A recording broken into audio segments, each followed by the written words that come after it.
വർക്കരയിൽ ഉറങ്ങിക്കിടന്ന ഭാര്യയെ ഭർത്താവ് മണ്ണെണ്ണയൊഴിച്ച് കൊലപ്പെടുത്താൻ ശ്രമിച്ചു. ഇന്ന് പുലർച്ചെ 1:30 സംഭവം. അയിരൂർ മുത്താന അമ്പലത്തുംവിള വീട്ടിൽ ലീലയാണ് ഭർത്താവ് അശോകൻ കൊലപ്പെടുത്താൻ ശ്രമിച്ചത്. വിവരങ്ങളുമായി അഖിൽ പാലോട്ടുമടം ചേരുകയാണ്.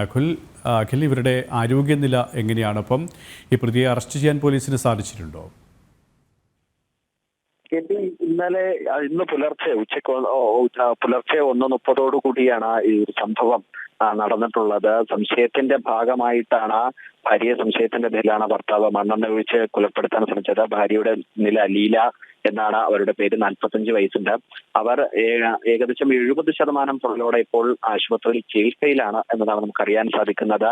ഭർത്താവായിട്ടുള്ള അശോകനെ പോലീസ് അറസ്റ്റും ചെയ്തിട്ടുണ്ട്. കുറെ വർഷങ്ങളായിട്ട് അശോകൻ ഏകദേശം 1 വർഷമായിട്ട് സ്ട്രോക്ക് വന്ന ശരീരം തളർന്നിരിക്കുകയായിരുന്നു. ഇതിനിടയിലാണ് ഭാര്യ സംശയത്തിന് ഇടയുണ്ടാക്കുന്നത്. ഇന്നലെ ആറ്റുകാൽ പൊങ്കാലയ്ക്കു ശേഷം മടങ്ങി വീട്ടിലെത്തി ഉറങ്ങിക്കിടക്കുമ്പോഴായിരുന്നു അശോകൻ മണ്ണെണ്ണ ഒഴുത്തി ഭാര്യയായ ലീലയെ കൊലപ്പെടുത്താൻ നടത്തുന്നത്. ഇതിനിടയിൽ കൊച്ചുമകൾക്കും കൂടെ ഉണ്ടായിരുന്നു. ആ കുട്ടിക്കും ഏകദേശം ചെറിയ രീതിയിലുള്ള ഒരു പൊള്ളലേറ്റിട്ടുണ്ട്. ആ കുട്ടി അത്ഭുതകരമായി രക്ഷപ്പെട്ടിട്ടുണ്ട് എന്നതാണ് നമുക്ക് അറിയാൻ സാധിക്കുന്നത്. എന്തായാലും പോലീസ് ഇവരെ അശോകനെ അറസ്റ്റ് ചെയ്തിട്ടുണ്ട്.